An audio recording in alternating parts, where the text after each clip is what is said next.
अस्सलामुअलैकुम fanciers and viewers, मैं Sheikh Sagir Ahmad हुरैंदा Gouldian के प्लेटफॉर्म से आपके पास लेकर आ रहा हूँ बहुत इन्फॉर्मेटिव वीडियोस। मैं आपको बताऊंगा एक्जॉटिक फिंचीज़ के बारे में। मेरी स्पेशलिटी स्पेशली गोल्डियंस के अंदर है। दोस्तों, कुछ दिन पहले मैं गया कराची, जहाँ हमारी पाक गोल्डन क्लब की मीटिंग थी, जिसमें हमने बहुत सारी चीज़ें हॉबी के हवाले से लाइन अप करनी थी। इस मीटिंग के हवाले से आपको पूरी डिटेल इंटरव्यू आगे वीडियो में मिल जाएगा। दोस्तों, कराची जाए इंसान और पान ना खाए, ये हो नहीं सकता। और बिरयानी का तो मज़ा ही कुछ और है। दोस्तों, बिरयानी कराची जाके आप लोग ज़रूर खाइएगा जब भी जाएं। और कराची एक बहुत खूबसूरत शहर है, बहुत बड़ा शहर है। दोस्तों, एक चीज़ बहुत अजीब लगी रास्ते में कि भुट्टो आज भी सिंध में ज़िंदा है, और ये एक बहुत बड़ा लम्हा फ़िक्रिया है, इस पर गौर कीजिएगा। बाकी दोस्तों, मैं आपसे शेयर करूंगा कराची में जितने मैंने ब्रीडिंग फार्म्स विज़िट किए, उन तमाम की वीडियोस मैं आज से अपलोड करना स्टार्ट कर दूंगा। फ़िलहाल मैं आपसे शेयर कर रहा हूं अपने पाक गोल्डन क्लब की होने वाली फ़र्स्ट मीटिंग, और इसके तकरीबन आपको 3 पार्ट्स मिलेंगे। बहुत इन्फॉर्मेटिव वीडियो है, ज़रूर देखिएगा, तमाम पार्ट्स देखिएगा, गौर से सुनिएगा। जो हमारा एक क्लब बनाने का एक मोटिव है वो आपको समझ में आएगा।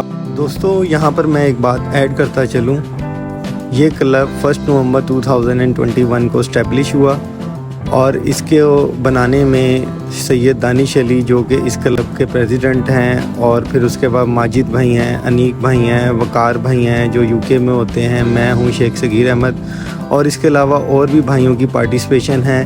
दोस्तों, आगे आपको इन तमाम भाइयों के इंटरव्यूज़ भी देखने को मिलेंगे। दोस्तों, मैं आपको बताता चलूँ, इस क्लब को हम वेरी सून इंटरनेशनली रजिस्टर्ड भी करवाएंगे, और हम इसकी membership all over the Pakistan open भी करेंगे। फ़िलहाल हमने इसकी मेंबरशिप लिमिटेड रखी हुई है। हम तमाम पाकिस्तान के सीनियर ब्रीडर्स को इसके अंदर रख कर इसको मज़ीद बेहतर कर रहे हैं, और इंशाअल्लाह ताला हम आपको वेरी सून इस क्लब के अंदर मेंबरशिप हासिल करने के लिए इसको ओपन भी करेंगे। तो हमारा इस क्लब को बनाने का मकसद पाकिस्तान के अंदर गोल्डियन की क्वालिटी को इम्प्रूव करना है, और इंटरनेशनली एक्सपोर्ट करने के लिए इस ऐसे प्लेटफॉर्म की पाकिस्तान में बहुत अशद ज़रूरत थी। और ये पाकिस्तान के अंदर अपनी नौयत का पहला क्लब है जो गोल्डियन के हवाले से बना है। दोस्तों, आगे हम वीडियो को स्टार्ट करते हैं। अस्सलाम वालेकुम, this is Mohammad Shahrukh and we are on the platform of PGC. 12 month से पहले इनको ब्रीड नहीं कराना। सगीर भाई ने बहुत अच्छी बात की। हमारा बेसिक मुद्दा भी यही था कि हम जब तक ये एक साइकिल कंप्लीट होगा जो हम लोग चाहते हैं अपनी टीम को पॉलिश करना, तो हैं, और हमारे साथ आप भी शामिल थे। फिर आज हमारे पास लाहौर से सगीर भाई आए जो किसी तारीफ के और किसी इंट्रोडक्शन के मोहताज नहीं है। वो माशाल्लाह से काफ़ी टाइम से गोल्डियंस के अंदर काम कर रहे हैं। जब लोग अस्सलाम वालेकुम, this is Mohammad Shahrukh and we are on the platform of PGC. आज हमारे पास लाहौर से सगीर भाई आए जो किसी तारीफ के और किसी इंट्रोडक्शन के मोहताज नहीं है।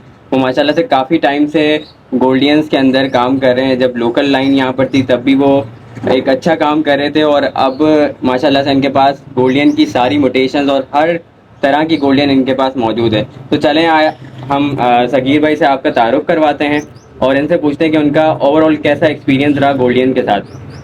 अस्सलाम वालेकुम सगीर भाई। वालेकुम अस्सलाम, कैसे हैं शाहरुख भाई? सगीर भाई, पहले तो मुझे ये बताएं कि आपका कराची का, लाहौर से कराची तक का ट्रिप कैसा रहा?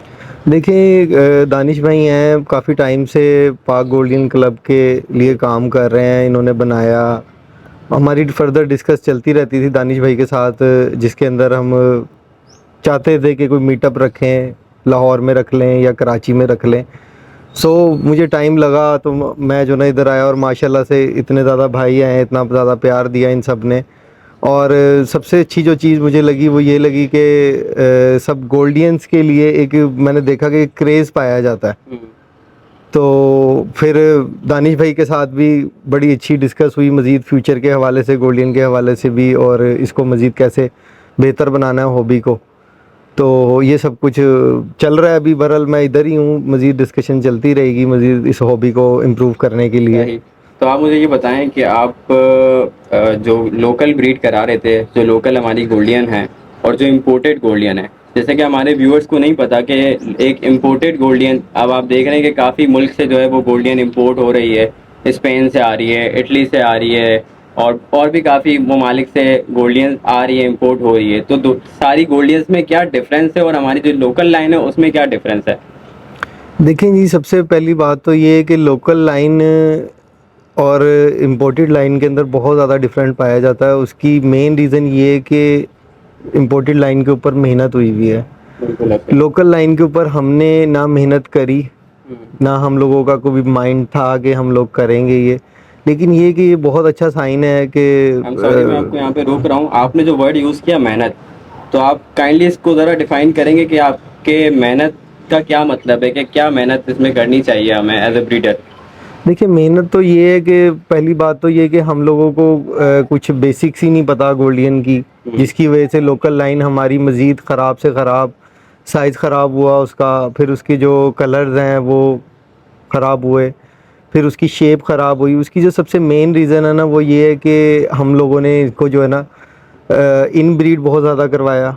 इन ब्रीड की डेफिनेशन मैं आपको ऐसे बयान करूँगा आसान अल्फाजों में कि मतलब जो ब्लड रिलेशन होता है उसको जब हम बार बार फैमिली में उसको ब्रीड करवाते हैं तो वो फिर उससे जो बर्ड के फीचर्स और उसके सिबलिंग पेयरिंग जिसे कहते हैं हम लोग, तो वो ख़राब होता चला जाता है बर्ड। और फिर हम लोगों के पास यहाँ पर कोई क्लच रेशो का कोई हिसाब नहीं था कि अब इंपोर्ट तो लोगों ने करवा लिए हैं बर्ड्स, लेकिन अगर हम उनको एजुकेट नहीं करेंगे कि उस क्वालिटी को मेंटेन कैसे करना है, तो वही हाल होगा स्पेनिश गोल्डियन का भी। देखें, दानिश भाई की टीम माशाल्लाह, माजिद भाई हैं और भी हैं भाई, वकार भाई हैं, आप हैं, हुज़ैफ़ा है।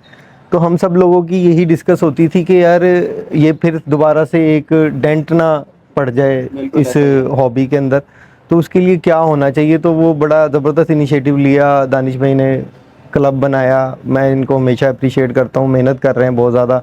अनीक भाई हैं साथ में, बहुत दिल से मेहनत कर रहे हैं। तो इसको इंशाल्लाह हम मज़ीद क्लब को आगे भी लेकर जाएंगे ताकि लोग इसके अंदर जो है ना उनको एक प्लेटफॉर्म मिले और उन्हें पता चले। फ़िलहाल हम लोग जो है अपनी जो सिलेक्टेड मेंबरशिप चल रही है हमारी क्लब की, उसके ऊपर उन मेंबर्स के ऊपर मेहनत कर रहे हैं, तो इसको मज़ीद आगे लेकर जाएंगे। तो इंशाल्लाह ये चीज़ें आहिस्ता आहिस्ता खुलती चली जाएंगी। जैसे आज इस मीटअप के अंदर भी हम काफ़ी डिस्कस करेंगे मज़ीद चीज़ों को।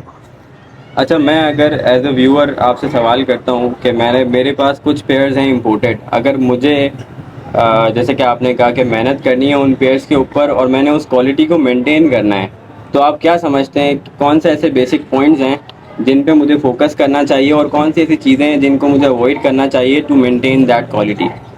देखिए, सबसे पहली चीज़ तो ये है कि पेडिग्री। ठीक है। पेडिग्री की डेफिनेशन मैं आसान अल्फाजों में आपको बयान करूँगा कि हमें पता होना चाहिए बर्ड का शजरा नस्ल क्या होता है, ठीक है। किसका बर्ड है, कहाँ से आया। देखिए, वो तो बात है ना कि जब हम इंपोर्ट कर रहे हैं तब हम पेडिग्री देख रहे हैं। अगर कि हमने लेट्स से मैंने इंपोर्ट कर लिए, मेरे पास बर्ड्स आ गए और मुझे उसकी पेडिग्री नहीं पता, ठीक है, तो अब तो मैंने पेडिग्री उसकी बनानी है, या तो बिल्कुल या आपने फिर बनानी है। तो फिर उसकी क्वालिटी को कैसे मेंटेन करना है?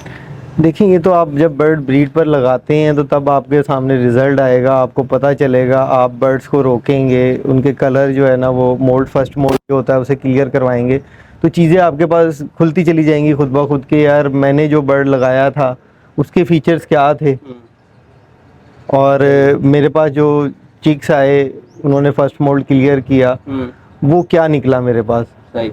अच्छा, फर्स्ट मोल्ड वाली आप बात करें तो यहाँ से मेरे ध्यान में एक और क्वेश्चन आ रहा है कि फर्स्ट मोल्ड, अब पाकिस्तान में ना हमारा एक कॉन्सेप्ट बना हुआ है कि आपने किसी भी चीज़ की बाइंग करनी है तो वो आपने पट्टे ही लेने हैं, मतलब मोल्टिंग से पहले के पट्टे लेने हैं कि आप जो है चीटिंग को और इस तरह की चीज़ों को अवॉइड कर सको। तो उसमें आपका क्या पॉइंट ऑफ व्यू है कि हमें पट्टे लेने चाहिए या फिर हमें फर्स्ट मोल्ड क्लियर करने के बाद ही बर्ड्स लेने चाहिए? देखें, हमारा क्लब बनाने का मकसद यही है कि हम इस चीज़ों की, इन बातों की अवेयरनेस दें लोगों को, बिल्कुल बताएं कि यार ये जो चिक्स वाले मामलात है ना, इससे बाहर आना है हमने। बिल्कुल। मैं अब सिंपल सी एक छोटी सी मिसाल दूंगा आपको। मेरी एक फॉरेनर से बात हो रही थी, तो उसके पास अभी फर्स्ट मोल्ड क्लियर नहीं किया था बर्ड्स ने। मैंने उसको इंसिस्ट किया कि यार मुझे दे दो, चिक्स ही दे दो, मर गए या जो कुछ भी हो गया, रास्ते में किसी किस्म का मिसहैप हो गया, मेरा है। उसने कहा नहीं सॉरी। दूसरे से बात हुई, उसने कहा सॉरी। तीसरे से बात हुई, उसने सॉरी। ये सब चीज़ें हमें अपने अंदर लाना होंगी। सही। जब तक हम हम देखें इस हॉबी को तब तक आगे नहीं ले जा सकते, चाहे XYZ आप कोई भी बर्ड रख लें या गोल्डियन रख लें, जब तक आप इसको शौक से नहीं करेंगे। ऐसा ही है। पैशन को प्रोफेशन बनाएं आप अपना, ऐसा ही है। ना कि आप जो है ना प्रोफेशन को अपने पैशन बनाएं। सही है, सही है। तो इस चीज़ से बाहर आना होगा। जब तक आप इन चीज़ों से बाहर नहीं आएंगे, इस हॉबी के अंदर बहुत कुछ है। सिर्फ ये नहीं कि आप हॉबी को एंजॉय करते हैं, अर्निंग भी इसमें बहुत ज़्यादा है, सब कुछ है इसके अंदर, लेकिन क्या कि सब्र जो है ना वो बहुत ज़रूरी है। जब आप सब्र से काम लेंगे तो इंशाल्लाह ताला आपको नज़र आएगा। और ये नहीं कि बहुत लंबा टाइम पीरियड चाहिए इसके लिए, 5 साल चाहिए या 10 साल चाहिए। ये इंशाल्लाह साल 2 साल आप अपने चिक्स को रोकें, उनको रखें, देखें, आपको पता चलेगा वर्किंग क्या होती है, वर्किंग कैसे की जाती है। पर डिग्री अब इन शॉर्ट तो हमने डिस्कस कर ली पर डिग्री, लेकिन क्या कि जब तक आप चिक्स को रोकेंगे नहीं, आपको नहीं पता चलेगा कि यार ये सगीर भाई ने जो बात करी थी वो क्या थी। अब मैं इसकी छोटी सी मिसाल देता हूँ आपको। मेरे पास चिक्स आए यूरोपियन लाइन के, वो मुझे ऐसे लग रहा था कि जिस तरह के आम गोल्डियन की तरह है। वो जब वो वॉश करना स्टार्ट हुए हैं तो मैं तो देख के हैरान हो गया कि यार ये क्या है सब कुछ। तो ये सब कुछ टाइम लगता है इन चीज़ों को। मोल्ड जो है ना वो बहुत ज़्यादा, वो बिल्कुल मोल्ड करने के बाद, फर्स्ट मोल्ड करने के बाद इन्हांस करेगा, अडल्ट होने के बाद इन्हांस करेगा, ब्रीड करने के बाद इन्हांस करेगा, और फिर ब्रीड के बाद जब मोल्ड पर जाएगा, जिसको हम ईयरली मोल्ड भी कहते हैं या सीजन का जो मोल्ड होता है, उसके बाद फिर एनहांस करेगा, वो उसका लास्ट होगा। उसके बाद नहीं वो करेगा जो कुछ भी है। तो ये सब चीज़ें सब्र और तहम्मुल से ही मिलेंगी आपको, ऐसे नहीं मिलेंगी आपको। अब हमें अक्सर लोग कॉल्स करते हैं या दानिश भाई को करते हैं, मुझे भी करते हैं, तो हम लोग उनसे यही कहते हैं कि यार हमें फ़िलहाल जो हमारी टीम है उसके ऊपर प्रॉपर मेहनत कर लेने दें, ताकि जो है ना आगे अवेयरनेस मल्टीप्लाई हो। तो इंशाल्लाह सब कुछ होगा। मेंबरशिप भी खुलेगी इस क्लब की, इसको प्रॉपर तरीके से आगे भी लेकर जाएंगे। अब मैं एक और आपको बात बताऊं, रिसेंटली दानिश भाई, सैयद दानिश भाई जो क्लब के क्या कहते हैं ऑनर हैं, उन्होंने इंपोर्ट करे हैं बर्ड यूरोप से। वो क्यों इंपोर्ट किए, और मुझे इनकी सबसे अच्छी बात ये लगी कि क्लब के लिए इंपोर्ट किए हैं। वो बेसिकली वो कोई मतलब उन्होंने कोई मल्टीप्लाई करने के लिए नहीं किए। तो वो अल्लाह ताला इनको जज़ाए खैर दे इसकी, अल्लाह ताला इनकी ज़िंदगी में आसानी फरमाए। तो साथ इनकी टीम भी है, और ये चीज़ बहुत अच्छी लगी मुझे कि क्लब के मेंबर्स को अप्रिशिएट करने के लिए इन्होंने इतना बड़ा इनिशिएटिव लिया। बड़ा इसलिए कहूँगा कि लोग पहले मल्टीप्लाई करते हैं, तो ये एक जिंदा मिसाल है आप लोगों के लिए कि एक शख्स जो कि मल्टीप्लाई कर सकता था, उससे भी आगे ज़्यादा कुछ कर सकता है। हमारा मकसद ये है ना कि हम एज अ टीम इसको लेके चले। अब अगर एक इंडिविजुअल बंदा लेके चल रहा है और वो इंटरनेशनल लेवल पे खुद को प्रेजेंट भी कर रहा है, तो उसका तो फिर कुछ मकसद नहीं है ना। एक टीम चलेगी तो फिर उसका एक अच्छा मकसद है कि वो जाहिर है। अब आपके पास बर्ड्स हैं, मेरे पास कुछ बर्ड्स हैं, अब हमारी टीम के अंदर इतने सारे मेंबर्स हैं, हर किसी के पास बर्ड्स होने चाहिए, तभी तो वो उनकी हॉबी और प्रमोट होगी और उनको भी जज्बा आएगा कि हाँ यार हम भी इसके ऊपर मजीद वर्किंग करें, अपनी क्वालिटी की। सगीर भाई क्या कैसी पेयरिंग कर रहे हैं, दानिश भाई कैसी पेयरिंग कर रहे हैं, हम उनसे पूछें और इस तरह की पेयरिंग करके फिर उसको मजीद एनहेंस करें। जाहिर है ब्रीड के बाद पेरेंट्स कुछ और होते हैं, लेकिन ब्रीड में हमारे पास सम टाइम ऐसा होता है कि उससे ज़्यादा अच्छी क्वालिटी के चिक्स हमारे पास प्रोड्यूस हो रहे होते हैं। अब मेरे पास कुछ अच्छे बर्ड्स प्रोड्यूस हो रहे हैं, कुछ आपके पास हो रहे हैं, कुछ दानिश भाई के पास हो रहे हैं। जितने ज़्यादा लोगों के पास होंगे, हम आपस में एक्सचेंज करके उसको मजीद क्वालिटी को एनहेंस कर सकते हैं। एक अकेला बंदा नहीं कर सकता कुछ भी। बिल्कुल बिल्कुल। तो ये बेसिकली दानिश भाई का और हमारा मकसद था बर्ड्स को इंट्रोड्यूस करवाने का, ताकि हर किसी के पास वो बर्ड्स हों और हम सब मिलके इसके अंदर काम करें। बाकी की डिस्कशन हम दानिश भाई के साथ करते हैं। अस्सलाम वालेकुम दानिश भाई, क्या हाल है? कैसे हैं शाहरुख? अल्हम्दुलिल्लाह। दानिश भाई